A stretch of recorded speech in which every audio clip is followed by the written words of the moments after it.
오늘 이 본문 내용이 비유라고 말씀하는데, 비유라는 것은 무슨 내용이냐면 너희는 세상의 소금이다, 이렇게 우리가 어떤 존재로 직설적으로 표현하지 않으시고 너는 세상의 소금이다 이렇게 말할 때, 그것은 우리가 소금이라는 것, 소금이 가지고 있는 특징들을 말하는 것입니다.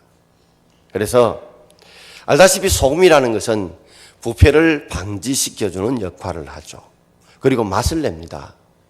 그러므로 세상은 부패할 수밖에 없지만 너희들이 세상에 소금되어서 세상을 부패하지 않게 만들어라. 그리고 세상이 살맛나지 않으니 너희들이 복음 전하며 선한 삶을 삶으로 세상을 살맛나게 만들어라 하는 그 의미가 너희는 세상의 소금이다라는 말 속에 포함되어 있습니다.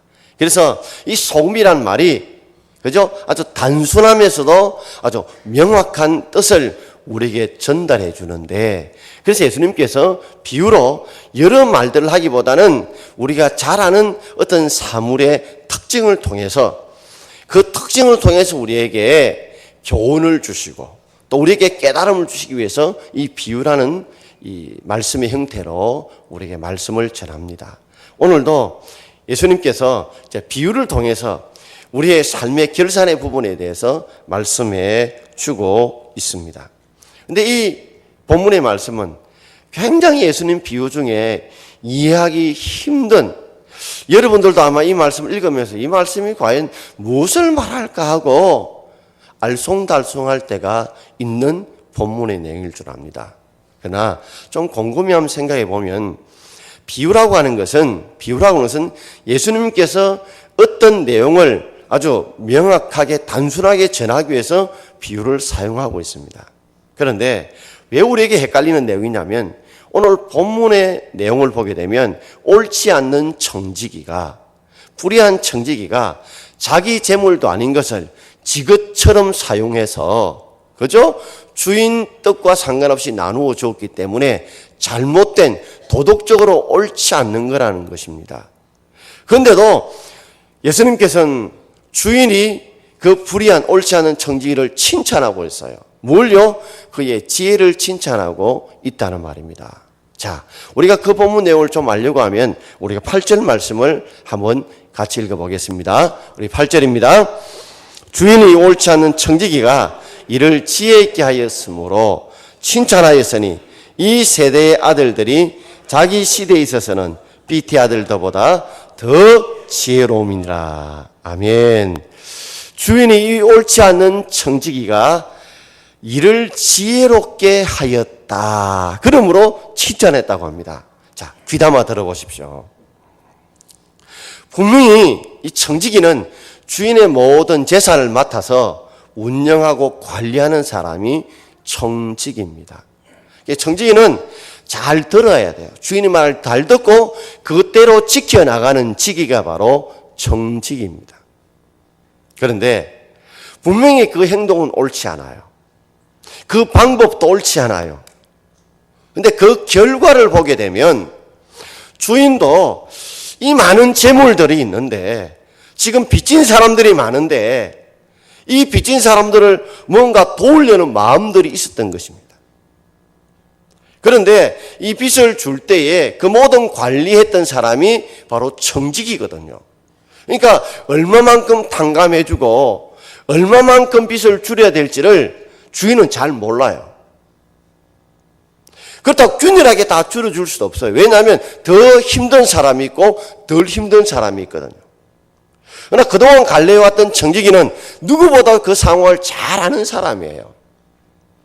그래서 자신의 마음속에는 내가 이 재산을 다 가지고 갈 것도 아닌데 이 어려운 사람 빚을 좀 탕감해 줘야 되겠다는 마음이 본심이 있었는데, 방법은 분명히 잘못됐어요. 주인에게 물어보지 않고 주인의 허락을 받지 않고 자기 마음대로 빚을 탕감해 준 건 잘못되었지만, 결과적으로 적절하게 필요한 사람만큼 지혜롭게 탕감해 준 건 잘했다는 말이에요. 그러니까 도덕적으로는 잘못됐어요. 그죠? 그러나 주인이 원했던 것, 내가 이걸 탕감을 해줘야 되겠는데 저 사람의 형편을 자신이 잘 모르니까 사람들의 빚진 자 형편을 잘 아는 청지기가 적절하게 그 수준에 맞추어서 그 필요한 만큼 탕감해 준 것은 아주 지혜롭게 잘한 것이다. 나도 그렇게 하고 싶은데 그동안 어떻게 할까 고민하고 있었는데 이 옳지 못한 청지기가 내 속마음을 시원하게 풀어 해주었던 그 지혜롭게 하였던 것에 칭찬한 것이지 그 방법이 옳지 않았던 것을 칭찬한 것은 아니라는 거죠. 자, 우린 구별해야 됩니다. 그러므로 그 행동이 잘못된 것을 주님이 본받으라는 것이 아니고 그가 주인의 마음이 시원하게 베풀고자 하는 마음을 옳지 못한 방법이냐 풀어주었던 그 일들에 대해서 칭찬하고 있다는 말이에요. 이해가 되시나요? 자, 왜 예수님께서 이 말씀을 하셨냐면 이 세대의 아들들이 세상에 예수를 믿지 않는 이 사람들이 자기 시대에 가보면 어떤 시대에 가보면 빛의 아들들 예수 믿는 사람들보다도 더 지혜롭다는 말이에요. 바꾸어 말하자면 우리 예수 믿는 사람들이 더 지혜롭게 살아야 됨에도 불구하고 우리가 어떤 부분에 있어서는 세상에 예수 믿지 않는 사람보다 덜 지혜롭게 살더라는 말이에요. 그러므로 이 본문 내용을 통해서 우리 예수 믿는 사람이 세대의 사람들, 이 세상 사람보다도 더 지혜롭게 살아가도록 주님께서 그들에게 촉구하시고 방법을 가르치시고 결단시키기 위해서 오늘 이 비유의 말씀을 해 주셨다는 말이에요. 이해가 되시나요? 이해가 되시면 고개 한번 끄덕거려 보시죠. 예. 자, 그런 내용입니다, 여러분. 자, 에베소서 우리 5장 15절 말씀 우리 한번 읽어볼까요? 그런즉 너희가 어떻게 행할지를 자세히 주의하여 지혜 없는 자 같이 하지 말고 오직 지혜 있는 자 같이 하라. 우리가 세상을 살아가면서 지혜 없이 살아갈 때가 얼마나 많은지요. 제가 어제 우리 둘째 누나로부터 카톡을 받았어요. 그래서 이제 헌해를 잘 보내고 새해를 맞이하라 보냈는데 그중에 이제 문장이 싹 올라가는데 세상에 변하지 않은 진리가 있다. 저는 그 다음이 하나님 말씀인 줄 알았더니 그게 아니고 힘들지 않았던 해가 어디에 있더냐. 가만히 생각해 보니까 그 맞는 말 같아요.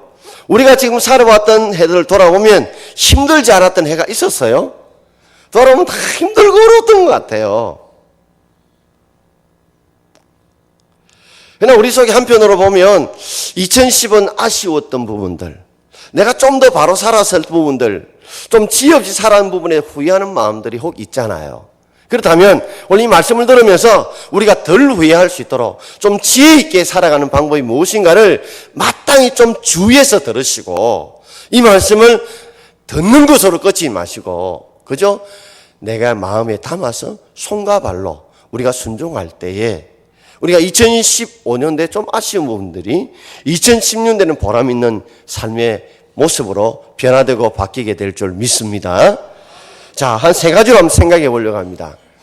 자, 첫 번째는 과거에 집착하지 않는 이 지혜를 우리는 옳지 않는 청지기를 통해서 배울 수가 있습니다. 오늘 2절 말씀을 우리 함께 읽어보겠습니다.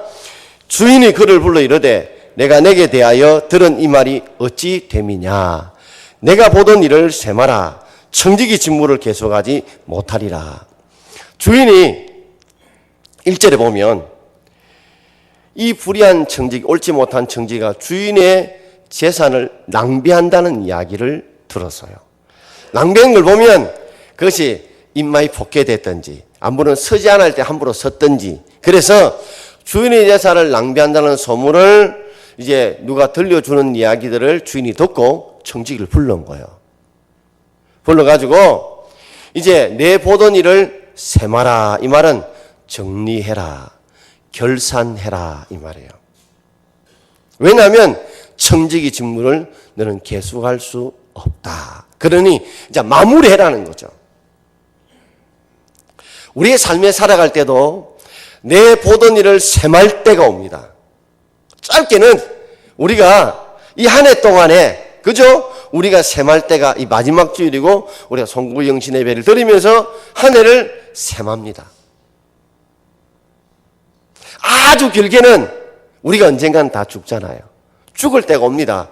그러면 우리 인생을 셈할 때가 와요. 좀 중간쯤에는 우리가 인생을 살아가면서 직장 생활하여 이제 나오게 될 때, 그죠? 어떤 일들을 사업을 하다 그만두게 될 때, 그때 우리는 우리의 하던 일들에 셈할 때에 계산할 때가 반드시 온다는 거예요. 그러나 우리가 죽는다고 인생이 다 끝나는 게 아니거든요. 죽음 후에 천국과 지옥의 심판이 있고, 그리고 우리가 천국 가더라도 우리가 행한 일에 대한 하나님의 상벌 심판이 있다는 말이에요. 그래서 알렉산더 대왕의 아버지였던 이 빌립 2세는 특별한 종을 세워서 특별한 말을 하게 했대요. 그게 뭐냐면 주인을 깨우면서 꼭 이 말을 한대요. 대왕이여, 반드시 당신이 죽을 때가 있음을 잊지 마십시오. 기억하십시오.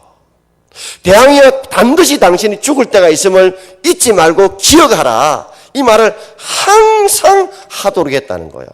왜냐하면 내가 잘 나가고 이만한 부를 가지고 있으면 이것이 영원히 가는 것도 아니고, 내가 죽을 때가 오니 내가 어떻게 살아야 될 것을 그 지혜를 얻기 위해서 이 종을 불러서 주인이여, 대왕이여, 당신이 반드시 죽을 때가 있다는 것을 잊지 말라고 늘 하루에 한 번씩 외쳐 주었다는 겁니다.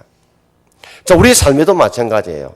우리가 예수 믿으면 지옥 가는 심판은 천국 가지만, 그러나 우리의 행한 일에 대한 하나님의 상급이 있습니다. 자, 로마서 14장 10절 말씀 우리 함께 읽어볼까요? 내가 어찌하여 내 형제를 판단하느냐? 어찌하여 내 형제를 업신여기느냐? 우리가 다 하나님의 심판대 앞에 서리라. 이게 믿음의 심판이 아니라 우리 행함의 심판이에요. 형제를 판단하는 거 잘못된 거죠. 그죠? 형제를 업신여기는 거 잘못된 거죠. 이 잘못된 행위에 대해서 우리가 다 하나님의 심판대 앞에서 우리가 서서 그 잘못된 것에서 하나님의 행함에 대한 심판이 있다는 거죠. 바꾸고 말하면 잘한 것에 대해서는 또 잘한 하나님의 상급의 심판이 있다는 말이에요. 똑같은 말씀이 고린도 후서 5장 10절에도 이렇게 말씀하고 있습니다. 우리 같이 읽겠습니다. 이는 우리가 다 반드시 그리스도의 심판대 앞에 나타나게 되어 각각 선악간에 그 몸으로 행한 것을 따라 받으려 함이라. 자, 이 고린도 5장에 보면 이거는 불신자들을 이끄는 것이 예수 믿는 사람들이 하는 말이에요. 우리 예수 믿는 사람도 다 모두가 한 사람도 빠짐없이 다, 그리고 반드시 예외 없이 그리스도의 심판대 앞에 다 서게 된다. 그때는 우리가 예수를 믿었냐 안 믿냐 심판이 아니라 천국에서는 각각 선과 악에 우리가 몸으로 행동으로 했던 것에 대해서 하나님의 상급과 그리고 벌의 심판이 있다는 거예요. 우리가 구체적인 내용은 알 수 없습니다. 그러나 분명히 우리의 행한 것에 대해서 하나님의 상급 심판이 있다는 것은 분명하다는 거예요. 그러므로 예수 믿고 천국 가면 다 되는 것이 아니라 예수 믿고 천국 갈 뿐만 아니라 이 땅에서도 우리가 많은 상을 받을 수 있는 삶의, 그죠? 그런 열매들을 맺어갈 수 있는 저와 여러분 되기를 바랍니다. 오늘 이 옳지 않은 청지를 가만히 봐요. 자신이 지금 이제 쫓겨나게 생겼어요. 참 힘들고 어려운 상황이 되었어요. 그런데도 절망하거나 좌절하지 않아요. 그리고 주의를 향해서 원망불평하지도 않아요. 그리고 그 실패를 통해서 자신이 과거에 집착하기보다는 내가 그렇게 안 했어야 하는데 왜 그렇게 했지? 과거에 집착하고 그것을 후회하기보다는 내가 이제는 어떻게 살아야 될 것인가에 실패를 통해서 자신이 해야 될 것을 지금 깨우치고 있어요. 에디슨이 그런 말을 했습니다. 실패에 대해 정의하기를 실패를 실패라고 부르지 말고 교육이라고 불러라 그랬어요. 우리는 실패를 실패라고 생각하지 말고 우리의 실패를 통해서 우리의 잘못된 것을 고치고 우리가 부족한 것을 더 채우고 더 좋은 방향으로 나를 돌이킬 수 있는 그런 교육할 수 있는 배울 수 있는 기회로 삼아라는 말이에요. 혹시 우리가 살아가면서 내가 실패하고 실수한 것, 왜 그랬지, 누구 때문이야 하면서 자신을 자책하고 남을 원망 불평하러 보낸다면 그 인생은 변하지 않을 겁니다. 더러워질 거예요. 그러나 그 실패를 통해서 내가 이 부족한 걸 이렇게 채워야 되겠구나, 잘못된 걸 이렇게 고쳐야 되겠구나, 내가 이렇게 더 발전시켜 가야 되겠구나, 이렇게 내가 교육으로 받는다면, 배움으로 받는다면 그 실패는 거침돌이 아니라, 나를 넘어지게 만드는 거침돌이 아니라 나로 하여금 한 계단 더 딛고 올라가게 만드는 디딤돌이 될 줄 믿습니다. 자동차에 있던 헨리 포드가 처음에 자동차를 만들 때는요, 그때는 뒤로 가는 백기어가 없었대요. 자동차를 만들고 나니까 뒤로 가지 못하니까 자동차가 절반밖에 쓸모가 없는 거예요. 그래서 40세에 조금 벌어놨다가 폭삭 망했어요. 그러다가 다시 뒤로 가는 자동차 백기어를 만들어서 그가 자동차왕이 된 겁니다. 우리가 실수하고 실패한 것들을 그것 때문에 원망하고 불평하고 주저앉고 있기보다는 그걸 통해서 우리가 부족한 것이 무엇인지 알고 내가 바꿀 것이 무엇인지 깨닫고 그리고 더 나은 방향으로 우리가 나아갈 수 있는 그 실패를 교육의 계기로 삼는다면 결단코 그것은 우리 인생을 더 좋은 길로 인도해 주실 줄 믿습니다. 오늘 불의한 청지기는 과거에 집착을 안 했다는 이 지혜를 우리가 배워야 돼요. 바울도 그랬죠. 이전에 이 바울이 사울 때 얼마나 나쁜 짓을 많이 했어요. 예수 믿는 사람들 때리고 잡아가지고 죽이려고 했죠. 그러나 뒤늦게 자신의 잘못을 깨닫고 났는데 그거 했더니 뭐 뒤에 것은 잊어버리겠다는 거죠. 잘한 것도 잊어버리고 못한 것도 잊어버리겠다는 거죠. 왜? 잘난 것 때문에 교만할까 두렵고 못한 것 때문에 자신이 전진하는 데 방해될까 두려워서 그는 앞을 향하여 폿대하게 달려가겠다. 그게 지혜죠. 혹 2015년도에 어려움이 있거나 잘못 살았다면 2016년에 잘 살면 됩니다. 그렇잖아요? 그런 마음을 가지고 우리가 과거에 집착하지 않아야 된다는 그런 지혜를 배우길 바랍니다. 자, 두 번째는 이 불의한 청지를 보면 현재의 위기를 미래의 기회로 사용하는 지혜를 가지고 있었어요. 자, 어떤 위기에 처합니까? 3절과 4절을 우리 함께 읽어보겠습니다. 청지기가 속으로 이르되 주인이 내 직분을 빼앗으니 내가 무엇을 할까? 땅을 파자니 힘이 없고 빌어 먹자니 부끄럽구나. 내가 할 일을 알았도다. 이렇게 하면 직분을 빼앗긴 후에 사람들이 나를 자기 집으로 영접하리라 하고. 자, 청지기가 속으로 생각합니다. 주인이 내 직분을 빼앗은 내가 무엇을 할까 하면서 땅을 파자니 힘이 없고 빌어 먹자니 부끄럽구나. 이런 마음 알게요. 어깨 축 처져서 힘없이. 이제 나이가 좀 드는가 봐요. 그러니까 땅빨 힘도 없고 이제 이전에 내가 그래도 청지기 했는데 남에게 좀 동냥받고 이렇게 살려고 하니까 부끄러워서 못 살겠고. 그런데 그 가운데서 그가 찾은 게 뭐예요? 이 위기 속에서 내가 할 일이 무엇인가? 내가 할 일이 무엇인가? 그걸 찾은 거예요. 이게 지혜죠. 우리가 현재 위기 속에서 내가 다 모든 걸 다 놓쳐버리고 모든 걸 다 잃어버리고 모든 게 사방에 에워싸도 내가 할 일이 있는 걸 찾을 수 있기를 바랍니다. 거창한 일이 아니라 할지라도 거창한 일이 아니라 할지라도 삐까뻔쩍한 일이 아니라 할지라도 내가 할 수 있는 일이 무엇인가를 찾아야 돼요. 연세 드신 분들은 이 나이에 못할까? 아닙니다, 여러분. 그 연세에도 내가 할 일이 있어요. 병든 여러분도 할 일이 있어요. 돈 없는 분도 할 일이 있단 말이에요. 그 일이 무엇인가를 찾아야 돼요. 그러면서 이렇게 하면 직분을 빼앗긴 후에 사람들이 나를 자기 집으로 영접하리라. 내가 이만큼 도와주게 된다면 그 사람들이 나의 어려울 힘들 때 나를 자신들이 내가 영접해 주었듯이 그들도 영접해 주리라. 물론 내가 도운 만큼 세상이 다 도와주진 않습니다. 그러나 그 중에 몇 명이라도 도와주는 사람들이 있어요.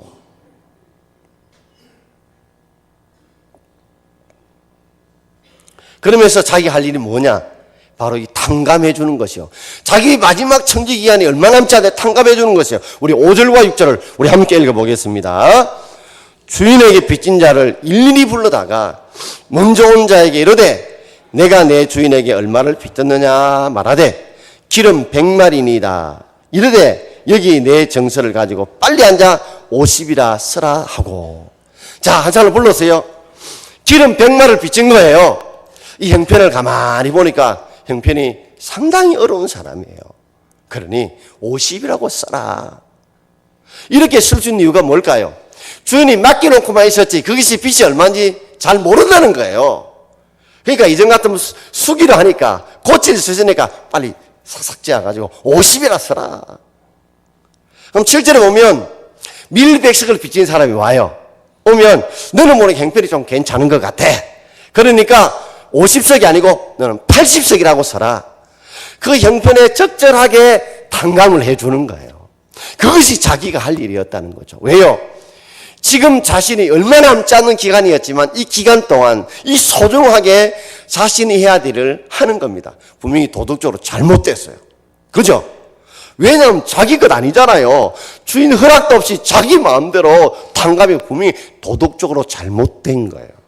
그러나 우리가 도덕적인 측면의 비유를 보는 게 아니라고 말씀을 드렸죠. 주인은 뭔가 탕감이 좀 마음은 있었다는 거죠. 그런데 적절하게 탕감을 잘했다는 그 측면을 지혜로 봐야지 도덕적인 측면으로 생각하면 이거는 이 비유를 해석할 수가 없다는 말이에요. 자, 그처럼 우리가 살아가면서 내가 지금 얼마 남지 않은 기간이라 할지라도 내가 할 일이 무엇인가를 찾아 그 작은 일이라도 하는 그것이 우리가 지혜인 줄 믿습니다, 여러분. 여러분들은 지금 내가 내 인생이 얼마 남지 않았고 가진 것이 없고 병들고 나이 많고 힘들고 어려운 상황이 있다 할지라도 내가 할 일이 전혀 없을까요? 전혀 없을까요? 분명히 찾으면 있을 것입니다. 그 작은 일, 남들이 알아주지 않고 미미해도 그 작은 일을 내가 할 수 있을 때 하는 그것이 지혜라는 말이죠. 이번에 연세대학교 의대에 1급 중증 장애인이었던 전병건이라고 서울 동성고등학교 3학년 학생이 연세대 의대 최초로 1급 중증 장애인으로 의대에 입학을 하게 되었습니다. 이 학생의 병명은 선천성 무력결핍증이에요. 그러니까 몸은 자라는데 근육이 자라질 않아요. 그러니까 이 단백질을 생성하고 유지하는 기능이 제대로 되지 못해서 몸은 그럴듯하게 몸은 되는데 근육이 없는 거예요. 그래서 자기 스스로의 힘으로 설 수가 없어요. 그리고 사전도 들 힘이 안 돼요. 병따개는 더더욱도 안 되겠죠. 그냥 아주 가벼운 거 정도는 들을 수 있고 그리고 넘이 붙여가면 살살 걸을 수는 있어요. 얼마나 자기 인생이 힘들고 어렵겠습니까? 그러나 지켜보던 엄마의 마음은 얼마나 더 힘들고 어려웠겠어요. 근데 어머니가 참 대단한 분이에요. 내가 앞으로 인생을 평생 살아갈 건데 비장애인과 더불어 살아가야 된다면 지금부터라도 도전하고 부딪히자는 거죠. 그래서 중학교에 이제 일반 중학교를 열라니까 학교마다 다 거부하는 거예요. 왜요? 휠체어 없이는 누구 도움 없이는 움직일 수 없으니까. 이 아이 때문에 학교 시설을 바꿔야 되고 여러 공만 학생들이 불편을 겪으니까 입학을 안 해주는 거예요. 엄마가 수백 통의 전화를 하는 것을 그 아이가 들은 거예요. 엄마가 저렇게 피눈물 나면서 도전하는데 나도 도전해봐야 되겠다. 용기를 갖게 되었어요. 그리고 기어코 일반 학교를 들어가게 되었습니다. 그런데 알다시피 이 근육이 없다 보니까 조금만 앉아서 피곤하고 그저 볼펜 하나 듣는데 그 가벼운 것도 오래 들고 있으면 무거운 거예요. 그래서 가벼우면서도 이 굵은 이 볼펜을 집어야 돼요. 수업을 하는데 수업 시간에 선생님이 말을 하는데 그 받아서 해야 되는데 이게 힘이 없으니까 끝까지 받아들일 수가 없어요. 가장 문제는 수학 시간에 있다고 합니다. 이게 막 수식 암식이 쭉 풀어내려가는데 도저히 따라잡을 수가 없는 거예요. 수학 시간만 하면 온몸이 막 그렇게 상태가 온다는 거예요. 안 그래도 쉬 필요한 체질인데 자기 힘으로 제대로 서 있기도 힘든데 포기할까 그만둘까 이런 생각을 수없이 수백 번 수천 번 했을 거예요. 근데 그는 도전하기로 했어요. 한번 적응해보자. 그래서 그 수업 시간이 마지막이라는 생각을 가지고 수업에 집중하고 꼭 적어야 될 내용만 적고 꼭 적어야 될 문제만 풀이해서 그게 적응해 나갔더니 적응해 나가는 힘을 점점점 키워가더라는 겁니다. 그러면서 그는 선천적 무력결핍증을 앓았는데 문제는 자기의 병의 고통과 아픔보다 더 힘들었던 것은 이 병이 왜 생기는지 그리고 어떻게 치료할 수 있는지 이것 모른다는 거죠. 그래서 그는 연세대에 서류를 내면서 거기에다가 이 병이 이 최신 자료까지 쭉 약식 논문을 만들어서 약식 논문까지 만들고 그리고 자신의 지금 현재 상태까지도 체크를 다 해서 약식 논문을 제출했대요. 이번에 연세대 가정에 꿈을 이루어주는 과정 속에서 많은 교수들이 모였다는 겁니다. 이 학생이 1급 중증장애인인데 과연 해낼 수 있겠나?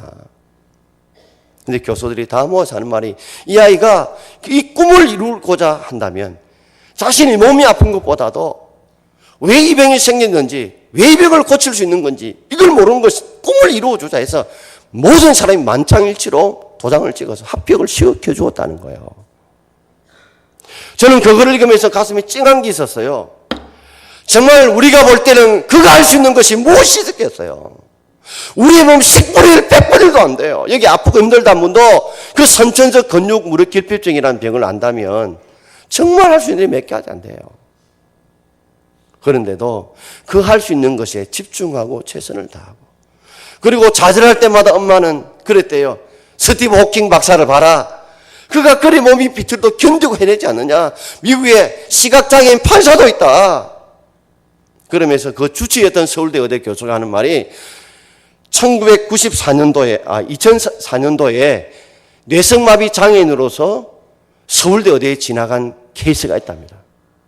그러므로 너는 수술은 못하지만 다른 건 할 수 있다. 용기를 잃지 마라. 여러분, 오늘도 나는 아무것도 없다 하지만 아무것 속에 무언가 할 것이 있을 것이고 뭔가 내가 가진 것이 있을 것이고 내가 할 수 있는 것이 있는 줄 믿습니다, 여러분. 그렇다면 작더라도 그 작은 것, 변화시킬 수 없는 것에 우리가 가슴 아파하기보다는 내가 할 수 있는 것, 내가 변화시킬 수 있는 것에 내가 작지만 최선을 다한다면 우리 인생은 조금씩 변화되어지고 새로워지게 될 줄 믿습니다. 이런 지혜를 우리가 가지는 저와 여러분 되기를 주의 이름으로 축원합니다. 팔랑귀에 들고 바람 불기만 기다리지 마시고 바람이 안 불면 뛰어가면 팔랑개비 돌아갑니다. 자, 마지막 세 번째로 이를 통해서 재물을 남을 위해 선용할 때에 깨닫게 되는 선용의 됨을 깨닫는 지혜를 배우게 되어집니다. 자, 오늘 우리 9절 말씀을 함께 읽어보겠습니다. 내가 너에게 말하노니 불의의 재물로 친구를 사귀라. 그리하면 그 재물이 없어질 때에 그들이 영주할 처소로 너희를 영접하리라. 자, 불의의 재물. 왜요? 자기 것 아닌데 자기 것 점성이 불의의 재물이죠. 그러나 재물이 손이 있습니까? 발이 있습니까? 심장이 있습니까? 재물은 음도 아니고 양도 아니고 선도 아니고 악도 아니에요. 선은 사람에 따라 불의의 재물도 될 수 있고 선의 재물도 될 수 있어요. 그러므로 우리에게 재물이 있다면 여러분 이것을 친구를 사귀는 좋은 일에 사용하라는 거예요. 선용하라는 거죠. 왜냐하면 그럴 때 내 재물이 없어질 때가 옵니다. 내 재물이 떨어질 때가 와요. 내 건강이 떨어질 때가 와요. 그럴 때에 도움받았던 사람들이 영주할 처소로 너를 영접해 줄 거다. 너를 도와줄 거라는 거죠. 그러므로 내 가진 것을 베풀 수 있다면 베풀었을 때에 내 미래를 준비하고 내 미래의 삶을 대비하라는 말이에요. 누가복음 12장 19절과 20절에 보면 어리석은 부자가 나옵니다. 자, 우리 같이 한번 읽어볼까요?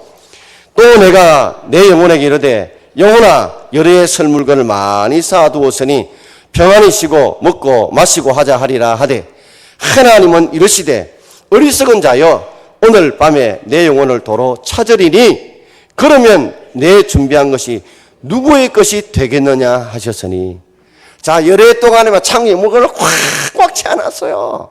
꽉꽉 채워놨어요. 야, 이거는 열애 동안 아무 일 안 하고 먹어도 끄떡없다 했는데 그날 밤에 하나님이 그 영혼을 데려가면 자기 모든 쌓아놓았던 재물 누구예요? 자식 것 안 되면 엉뚱한 사람 것 된다는 말이에요. 그러므로 어리석은 자 있을 때 베풀고 나누는 삶을 살아라는 그 지혜를 우리에게 가르쳐 주고 있지 않습니까?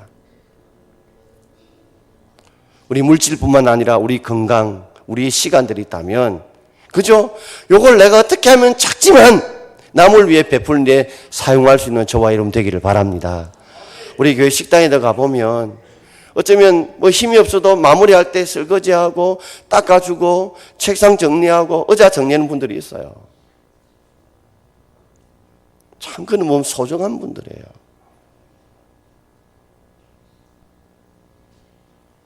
어떤 분이 저 달서구에 20년 전에 아주 싼 값에 땅을 사놨는데 이것이 막 수십 배 폭등해서 막 수십억 원을 버는 거예요. 그 돈을 벌고요, 그 다음 주에 심장마비로 죽었다는 거예요. 실제 있은 일이에요.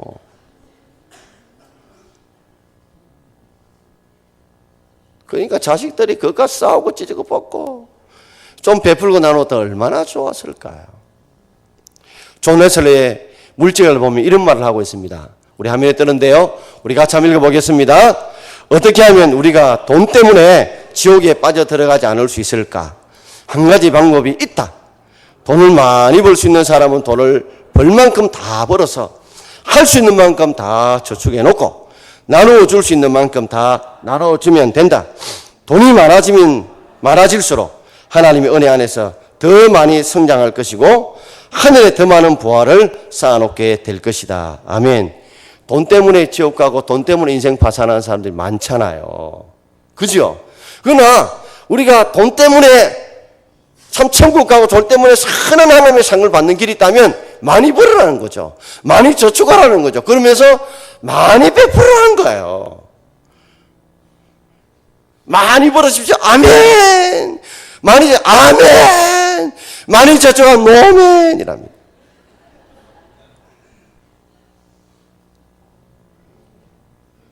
결국 다 놓고 갈 거 아니에요. 그게 인생의 지혜인데. 그래서 요한 웨슬리가 죽으면서 했던 유언이 뭐예요?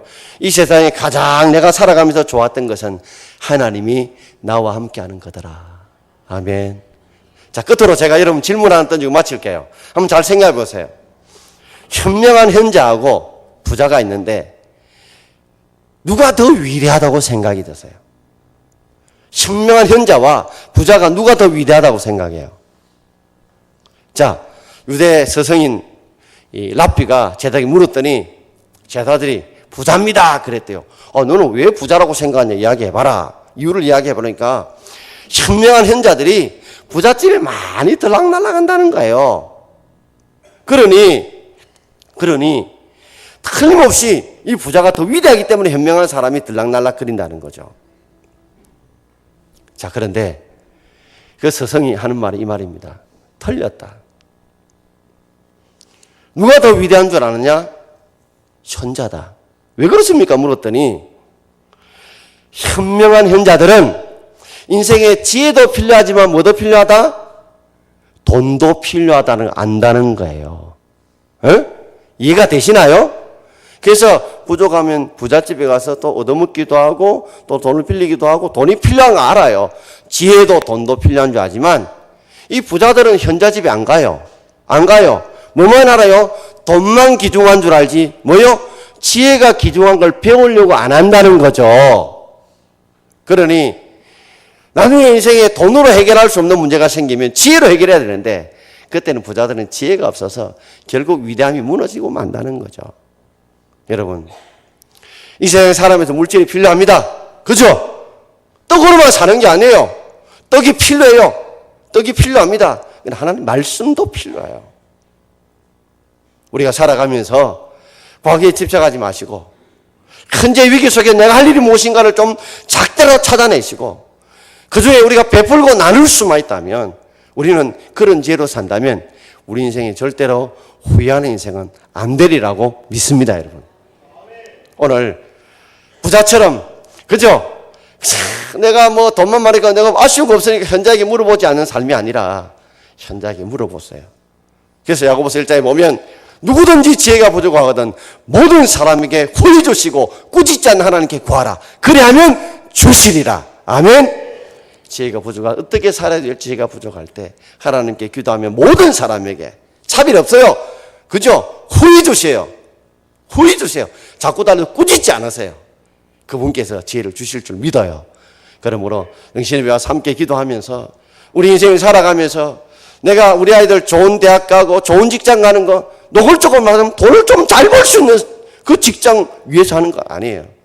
인생이 돈만이 전부가 아니라 어떻게 하면 그 돈을 지혜롭게 사용하여 존경받는 인생의 삶을 살아가나 더 중요한 줄 알고 여러분께서 돈과 더불어 지혜를 갖추어서 이걸 지혜롭게 살아가서 나중에 내가 죽을 때 많은 사람이 울 수 있도록 아쉬운 사람이다. 안타까운 사람이다. 그런 마지막 인생을 셈할 수 있는 저와 여러분 되기를 주의 이름으로 축원드립니다. 기도하겠습니다. 주신 말씀 생각 주의 이름 선물로